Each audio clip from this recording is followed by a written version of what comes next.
O coração é o músculo mais importante do corpo. Cuidar dele pode ser determinante e até simples. Boa alimentação, caminhada, não fumar, reduzir a ingestão de álcool, são coisas simples que podemos fazer para manter a saúde do coração, que é pisado e repisado e vocês sabem. Agora, quando se trata da prática de exercícios, tem sempre dúvida, preocupação, quanto que a gente pode fazer sem arriscar a saúde do coração, quando a gente precisa consultar o médico e para fazer exercício, se a gente pode praticar exercício físico. A pessoa que teve uma doença do coração pode sair fazendo exercício? Quais tipos de exercícios são os melhores para a saúde do coração? Você sabia que o exercício não só previne doença do coração, como também pode ser tratamento para a doença do coração? Um dos melhores tratamentos, inclusive, para a doença do coração? Para nos esclarecer essas dúvidas, falar sobre esse importante assunto, trouxemos aqui no estúdio o cardiologista, Dr. Thales de Carvalho, professor titular do Centro de Ciências da Saúde e do Esporte, que é o Cefid. Bem-vindo, professor. Oi, é um prazer estar com você aqui. Prazer aqui, Thales. Me conta, como a gente faz para preservar a saúde do coração? Quais são os principais fatores de risco de doença cardiovascular e como o exercício, qual a importância do exercício dentro das, das, das múltiplas variáveis aí? A gente, semana passada, falou sobre alimentação e doença cardiovascular. Qual a importância do exercício físico dentro da saúde do coração? Isso. Você falou de alguns fatores de risco, como o tabagismo, alimentação inadequada, o estresse fora de controle, etc. O exercício pode ser considerado um excelente fator de promoção de saúde do modo geral. Não somente saúde física, saúde cardiovascular, mas saúde mental também. Então, o exercício beneficia muito o organismo de maneira geral.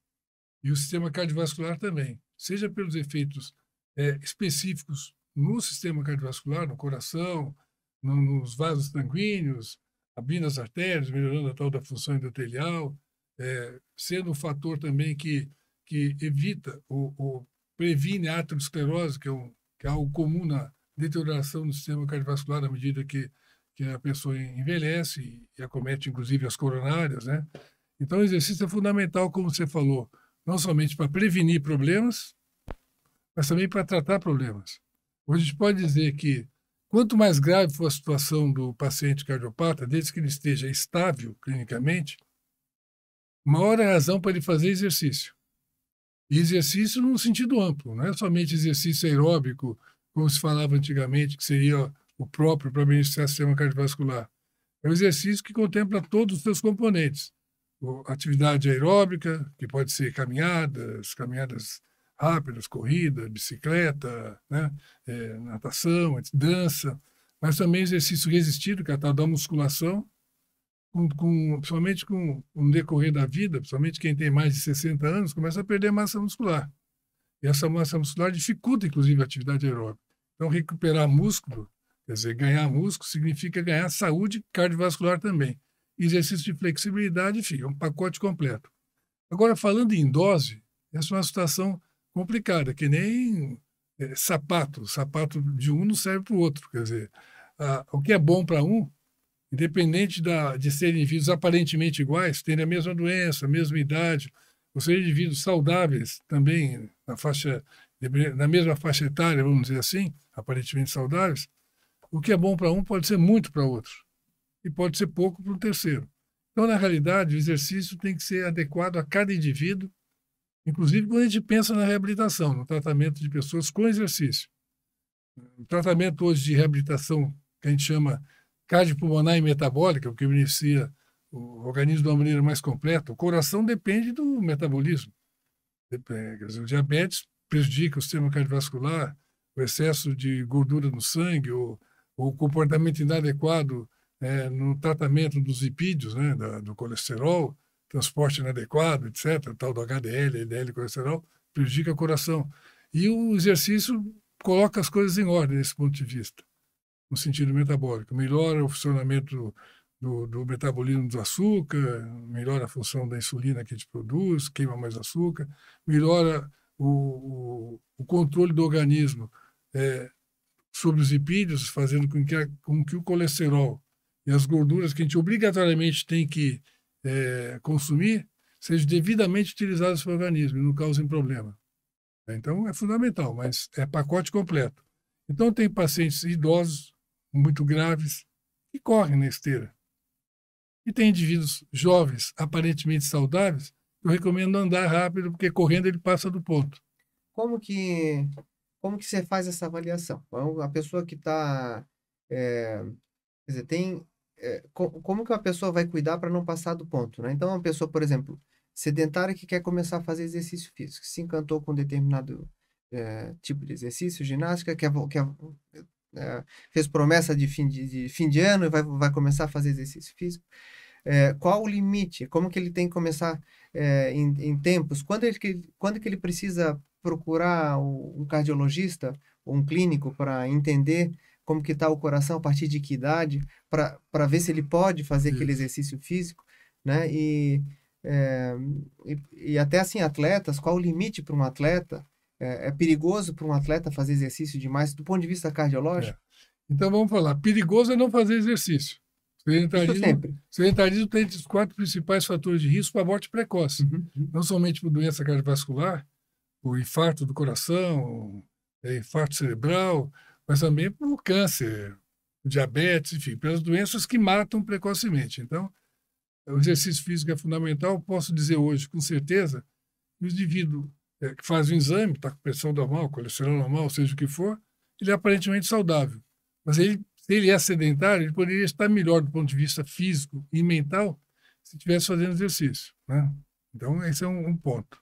Essa é uma questão. Agora, você falou em o que, por exemplo, quando eu pego um paciente no consultório, a primeira conversa que eu tenho com ele pode ser sedentário, mas que tem certa disposição física. Ele caminha rápido sem problema, sobe escada sem problema. Então, eu falo, você já pode, enquanto espera os teus exames aqui de check-up, você já pode melhorar o teu exercício físico diário.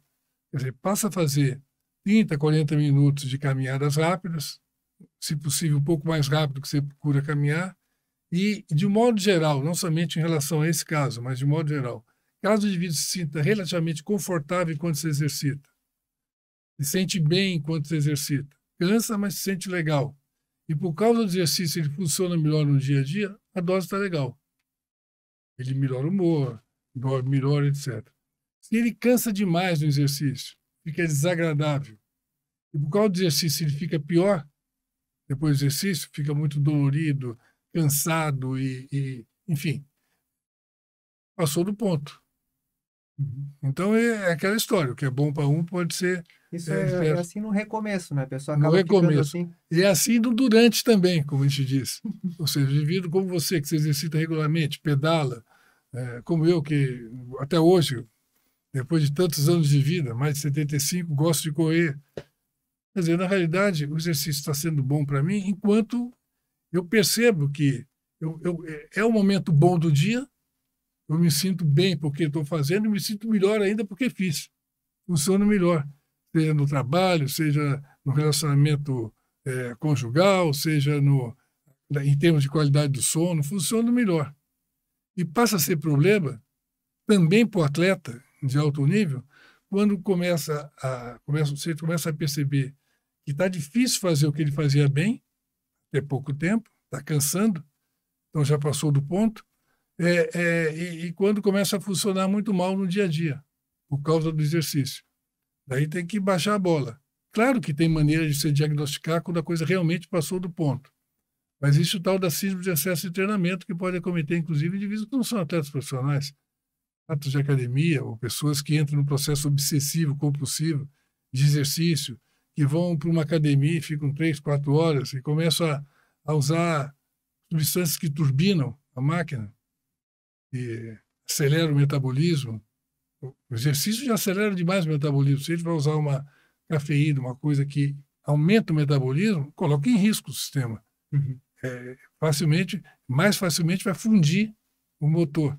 Literalmente, quer dizer, acaba com... Bom, eu não consigo não entrar então na questão agora, que tu me deixasse essa bola picando, do uso de esteroide anabolizante em academia para quem quer ganhar performance o CFM recém baixou a Se resolução, posicionou, se posicionou contrário ao uso de esteroide óbvio. anabolizante para fins de ganho de performance Estética, estética, né? estética e desempenho E, é um crime. então, como que, quer dizer, esse uso para o coração, como que fica?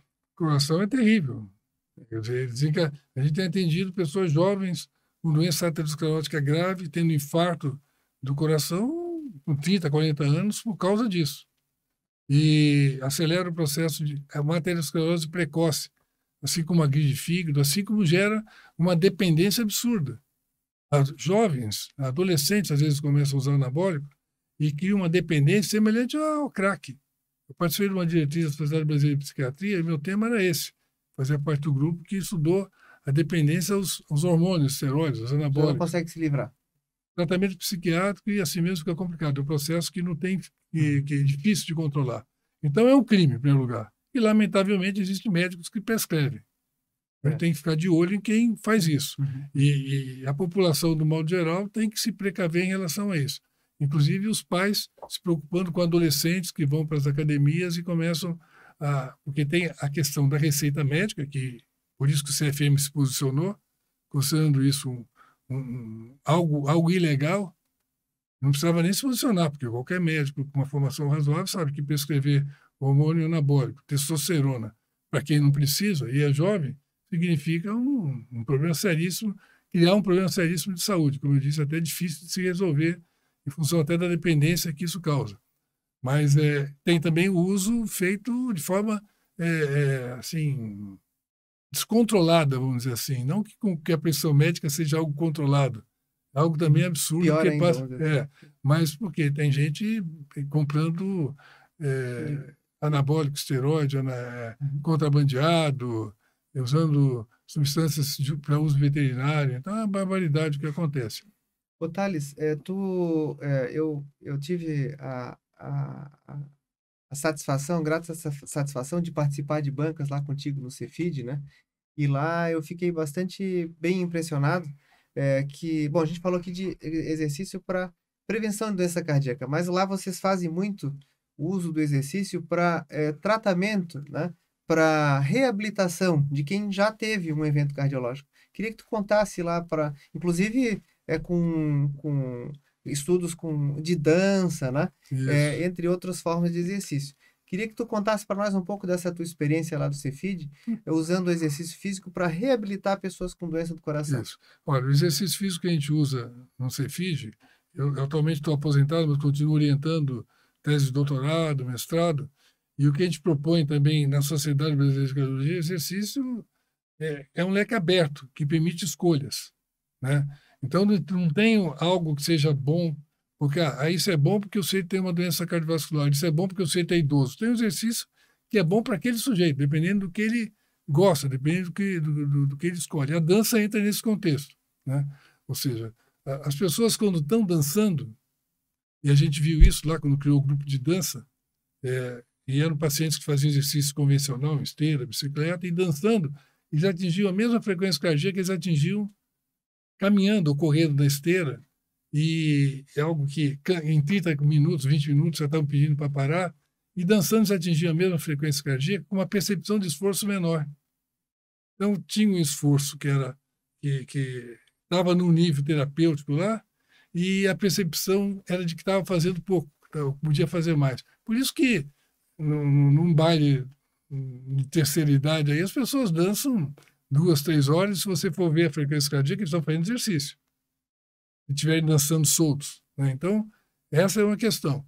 Então, é muito importante que a pessoa escolha o que ela se sinta bem fazendo. Então, entra a dança, entra a natação, entra a bicicleta, entra a esteira, enfim, exercício resistido. Não tem o que é melhor. E lá a gente usa esse recurso, quer dizer, a gente avalia os pacientes, inclusive, na clínica de esporte a gente faz algo semelhante, ou seja, avalia os pacientes, inclusive determinando a zona ideal de treinamento aeróbico, que está entre os 2 meados ventilatórios lá, então coloca no ponto ideal, e a ideia é colocá-los numa situação em que eles atinjam isso e se sintam bem nisso. Então, alguns conseguem chegar no limite superior, outros se contentam ou acham bom no passado não passar muito do limite inferior, mas permanece naquela zona com certa facilidade. Então, com controle médico, esse tipo de tratamento, quer dizer, que a pessoa se exercitando, vai diminuir medicação, vai Olha, abrir coronária, é isso? é um tratamento obrigatório. Ou seja, se pensar no tratamento da doença cardiovascular, doença coronária, tenha tido infarto, não tenha tido, tenha operado, não tenha operado, a base do tratamento é mudança de estilo de vida, com ênfase no exercício físico. E a ideia que eu falo é o seguinte: faça 30, 40 minutos de qualquer coisa que você se sinta bem, te coloque no ritmo mais ativo fisicamente, de preferência repetindo a rotina no mesmo horário, na maioria dos dias da semana. Vai fazer o que você se sinta bem fazendo e se puder, varie. Fique fazendo sempre a mesma coisa todo dia para não ficar uma situação estereotipada. Então, a base do tratamento é exercício, mudança de alimentação, remoção de hábitos nocivos como o tabagismo. Isso, mais 2 ou 3 medicamentos, basta para a maioria dos pacientes. Tem muitos pacientes que estavam encaminhados para a cirurgia, não quiseram operar, entraram num programa de exercício e ficaram muito bem, 10, 20 anos, muito bem, obrigado. Né? E tem pessoas que entraram no programa do Cefid depois de terem sido, enfim, depois de um tratamento convencional, e paciente que veio de São Paulo, por exemplo, literalmente vai morrer em Florianópolis. Eles disseram que não tinha mais o que fazer com ele. Eu tinha feito 2 cirurgias cardíacas, não sei quantas angioplastias, tinha tido 2 infartos, estava com insuficiência cardíaca, chegando aos 70, deram a entender que ia viver mais 3, 6 meses. Pô, já que é para morrer, eu vou para Floripa. Veio para cá e foi parar no programa do Cefid. Começou a caminhar com dificuldade, daqui a pouco estava caminhando rápido, não caminhava 200 metros, daqui a pouco estava caminhando 2, 3 quilômetros, começou a fazer exercício resistido. 2, 3 anos depois, já com 73, 74 anos, com essa sobrevida já que estava muito além do que tinham dito para ele, do que tinham programado para ele, voltou a surfar. Eu até me assustei quando ele perguntou se podia surfar. Falei, mostrou que tinha sido surfista na década de 60, entrou no circuito catarinense de surf, ganhou as etapas que ele participou, só tinha ele de 70, 80 anos, ganhou medalha em todas as etapas. E morreu 10 anos depois, dormindo, acordou morto, como disse. Não foi surfando. Então, quer dizer, isso mostra a possibilidade que o exercício cria de, num contexto do tratamento, ser algo muito importante, de modo que tem que estar sempre presente, antes ou depois da cirurgia, de preferência antes ou depois da angioplastia, de preferência antes, porque pode até tornar desnecessária uma intervenção para o paciente estável clinicamente, mas como parte de uma atividade rotineira que seja incorporada aos hábitos de vida do sujeito e vira uma coisa natural. E uma questão que você comentou é do esporte. Já em outros podcasts você discutiu a questão de como agride o organismo, né? Quando é feito em certa quantidade. É o atleta de alta performance, por exemplo. Então, ele envelhece precocemente. Sistema musculoesquelético, quadril, joelho. Basta ver o que acontece com os nossos craques de futebol. Vai perguntar como está o Ronaldinho, por exemplo, o fenômeno. Vai conversar. Quer dizer, na realidade, ele mesmo fala, ele tem dificuldade até para andar, quanto mais para fazer exercício. Então, o sujeito com 40, 50 anos está idoso do ponto de vista musculoesquelético. Mas o sistema cardiovascular também é agredido pelo exercício. Porque o exercício, assim como a vacina, é algo que agride o organismo no sentido de fazer com que o organismo, levando o susto, ganhe com aquilo.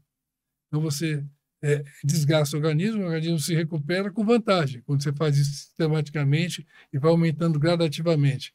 Mas, quando passa do ponto, essas síndromes sucessivas de excesso de treinamento, desgaste excessivo por atividades muito prolongadas, você agride o organismo e passa a perder resultado. E no decorrer da vida, pode causar problema. Ou seja, insuficiência cardíaca, disfunção ventricular, ou seja, um cardiopata, que aos 60, 70 anos se torna cardiopata em função de ter feito mais do que devia. Deixou de ganhar. Então é aquela brincadeira. A vacina é boa? Excelente. Mas você não vai tomar 3 doses de uma vez, né? Toma uma de cada vez. Então tem que andar devagar com essa ideia de exercício. Andar devagar não, quem pode correr tem que correr. Mas tem que fazer a coisa sistematicamente, incorporar o dia a dia, e fazer o que se sente bem fazendo, essa é a palavra-chave. Assim como que se alimenta bem, quem se alimenta tranquilo, equilibrado e come o que se sente bem. Até o modo, aquele negócio de, eu estou bem porque eu não consigo mais comer. Passou do ponto, né? Eu não consigo mais fazer exercício. Passou do ponto.